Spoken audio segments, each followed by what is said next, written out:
ACC के last session के जब एडमिशन लिए जा रहे थे तो स्टूडेंट्स के दो क्वेश्चन बहुत कॉमन थे। पहला, सर एसीसी करें या ना करें। दूसरा, सर करें तो कहां से करें, है ना। हालांकि एसीसी करें या ना करें इसके लिए तो मैंने पहले भी एक वीडियो बनाई थी और अपनी दूसरी वीडियोस में भी इसकी कई बार आपको मैंने रीजन बताया कि एसीसी करना चाहिए या नहीं। दूसरा मेन क्वेश्चन है कि सर कहां से करें। पहले अपनी यहां से बात कर ले, इसकी बात करते हैं। इसकी डिस्कस तो पहले भी कई बार हो चुकी है, लास्ट में फिर कर लेंगे। तो एसीसी कहां से करें। देखिए, आप कहीं से भी करो, बस इतना ध्यान रखिएगा कि जहां से भी करो आपको वहां से सर्विस अच्छी मिल जाए। बस अगर आपको लगता है कि यहां से करने पर ये हमें सर्विस अच्छी देंगे तो आप वहां पे करो। कारण क्या है, ये 1 साल का कोर्स है, इग्नू यूनिवर्सिटी द्वारा है, ये भारत की सबसे बड़ी यूनिवर्सिटी है। इसमें जो थोड़ा सा प्रोसेस है ना, टिपिकल रहते हैं, थोड़ा सा टिपिकल प्रोसेस है। जैसे इसमें आपके 3 प्रोसेस रहेंगे। पहला, असाइनमेंट तैयार करनी है। दूसरा, प्रोजेक्ट फाइल बनानी है। इसके अंदर आपने स्कूल में भी जाकर टीच कराना पड़ेगा। तीसरा, आपने क्या देने हैं, एग्जाम देने हैं। ये इजी भी कह सकते हो इसको, आप टिपिकल भी कह सकते हो। वो कैसे कि अगर आपको इसमें अच्छे से हेल्प मिल जाए, आपको अच्छे से इसमें सर्विस मिल जाए तो ये इतना इजी भी नहीं है, इतना टिपिकल भी नहीं है, इजी ही है। लेकिन अगर आपको सामने वाले से इतनी इसमें हेल्प नहीं मिल रही, आपको सर्विस अच्छी नहीं मिल रही, तो फिर ये आपके लिए टिपिकल रहेंगे। तो जहां पर भी आपको अच्छी सर्विस मिले वहां पे ये फॉर्म भरिए। अब मैं अपने सेंटर की बात बता दूं, अपने भी ईसीसी के एडमिशंस ले रहे हैं बच्चों के। अब यहां पे हम बच्चों को पूरी सर्विस दे रहे हैं। पूरी सर्विस का मतलब है कि असाइनमेंट हम उनको पीडीएफ बना के भेज रहे हैं, उनका ग्रुप बना दिया गया है, उनको बार बार कॉल करके भी हम पूछेंगे कि आपका असाइनमेंट बना है या नहीं बना, कहां पर आपको दिक्कत आ रही है। ठीक है, तो किसी भी प्रकार की कोई कमी नहीं है। अगर वो हमसे 50 बार भी पूछते हैं तो भी उनको बताया जाएगा। लास्ट सेशन में हमारे राजस्थान, यूपी, बिहार सब जगह के एडमिशंस हैं। अगर आपके आसपास कोई ऐसा स्टूडेंट रहता है जिन्होंने हमसे एडमिशन लिया है तो आप उनसे पूछ के देखिएगा कि सर्विस में कहीं कमी है क्या। सेकंड, अभी उन बच्चों के ज्यादातर बच्चों ने असाइनमेंट बना लिए, ठीक है। दूसरा, अब जिन बच्चों ने प्रोजेक्ट बनाने हैं उनकी मैं अब नेक्स्ट वीडियो लेकर आऊंगा जिसमें उनको बताऊंगा कि प्रोजेक्ट कैसे बनानी है, स्कूल में जाके वीडियो कैसे बनानी है। बिल्कुल आराम से स्टेप बाय स्टेप उनको बताया जाएगा, उनको कहीं पर भी दिक्कत नहीं आने देंगे।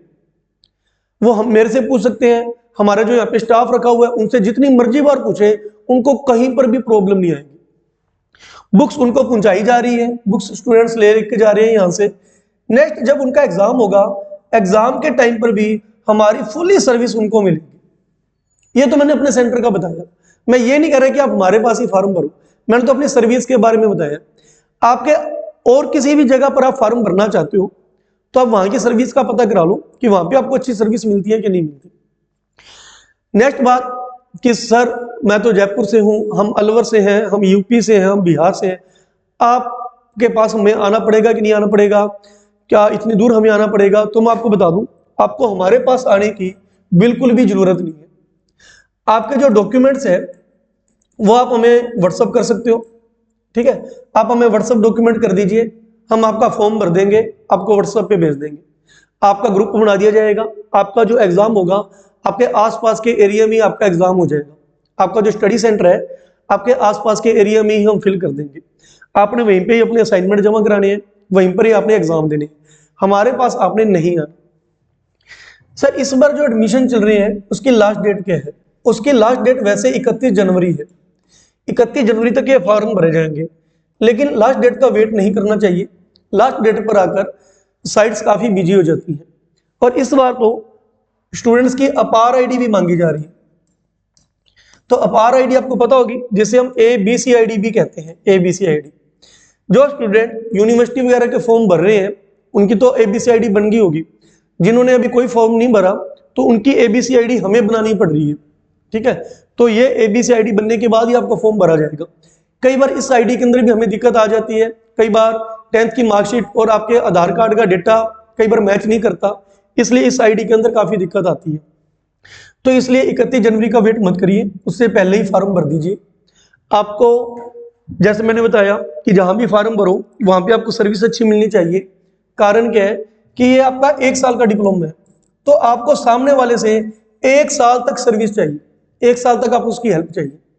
ठीक है, असाइनमेंट्स में भी आपको उसकी खूब हेल्प चाहिए, आपको प्रोजेक्ट फाइल बनाते समय भी उसकी हेल्प चाहिए, और एग्जाम के समय भी आपको उसकी हेल्प चाहिए। ठीक है जी। नेक्स्ट एक क्वेश्चन था अपना, करें या ना करें, तो ये आपको समझ आ गया कहां से करें। नेक्स्ट करें या ना करें, तो जैसे मैंने कई बार बताया कि अभी राजस्थान में बहुत बड़ी भर्ती आई है 4th ग्रेड।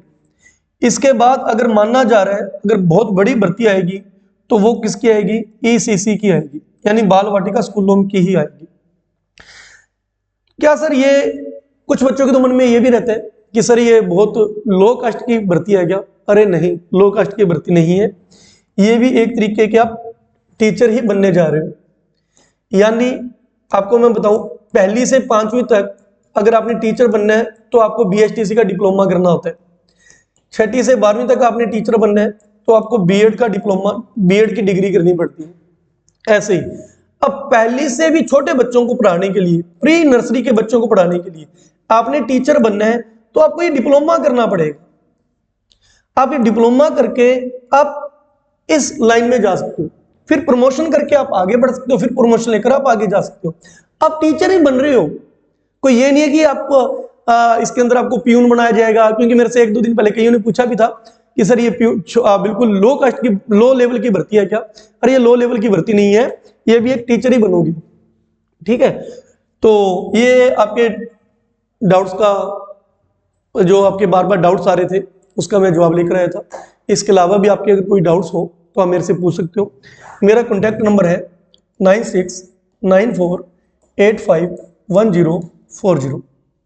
आप इस पे कॉन्टैक्ट करके, आप कॉल करके, आप व्हाट्सअप करके आपके कोई भी डाउट्स हो आप बेफिक्र होकर पूछेगा, आपको मना नहीं किया जाएगा। आप हमसे एडमिशन नहीं भी लोगे तो भी आप हमसे डाउट पूछोगे तो भी आपके सारे डाउट क्लियर किए जाएंगे। ठीक है, थैंक यू।